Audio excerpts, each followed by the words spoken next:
Bienvenue dans cette nouvelle vidéo de notre cours Airflow. Aujourd'hui, nous allons voir comment améliorer un processus publié à l'aide du système de gestion de version. Nous allons utiliser le même processus que dans la vidéo précédente, remboursement des frais. Nous souhaitons mettre en œuvre la suggestion de Marie de notifier le demandeur lorsque sa demande de remboursement est refusée. Si j'essaie de modifier une tâche, je vois qu'aucune action n'est possible. C'est parce que le processus est actuellement publié.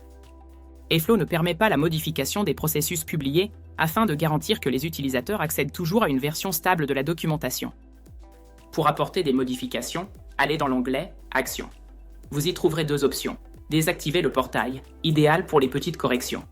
Mais attention, cela rend le processus temporairement indisponible et ne préserve pas l'historique. Créer une nouvelle version. Recommandé lorsque vous souhaitez suivre les modifications et préserver l'historique du processus. Créons une nouvelle version du processus. Le message en haut à gauche disparaît, ce qui signifie que le processus est maintenant modifiable. L'onglet Action montre que la version 1 est toujours publiée sur le portail. Dans les propriétés, nous pouvons confirmer que nous travaillons sur la version 2. Vous pouvez basculer entre les versions à l'aide du menu déroulant ou des flèches. Version 1, lecture seule. Version 2, modifiable. Modifions maintenant la version 2. Nous allons changer l'événement de fin utilisé lorsqu'une demande est refusée.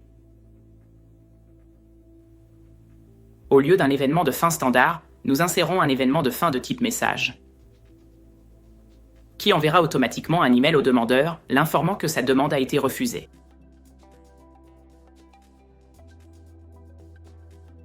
Avant de publier, explorons la fonction « Comparer ». Depuis l'onglet Action, cliquez sur « Comparer ».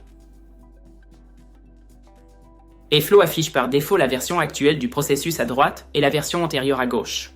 Nous pouvons voir, en vert, les éléments ajoutés dans la nouvelle version, en orange, les éléments modifiés, et en rouge, les éléments supprimés dans la nouvelle version.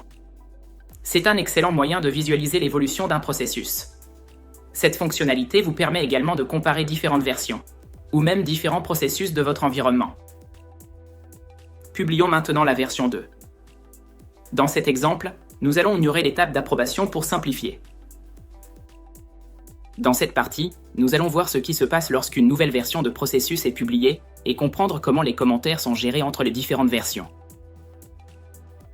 La version 2 remplace maintenant la version 1 sur le portail. Rappel important, une seule version d'un processus peut être publiée. Les commentaires restent visibles après la publication d'une nouvelle version car ils sont liés au processus lui-même, et non à une version spécifique. C'est pourquoi nous recommandons d'archiver les commentaires une fois la nouvelle version publiée, comme nous l'avons vu dans une vidéo précédente. Vous savez maintenant comment gérer le cycle de vie d'un processus dans Airflow à l'aide du système de gestion de version. Merci d'avoir regardé cette vidéo et à bientôt dans le prochain cours.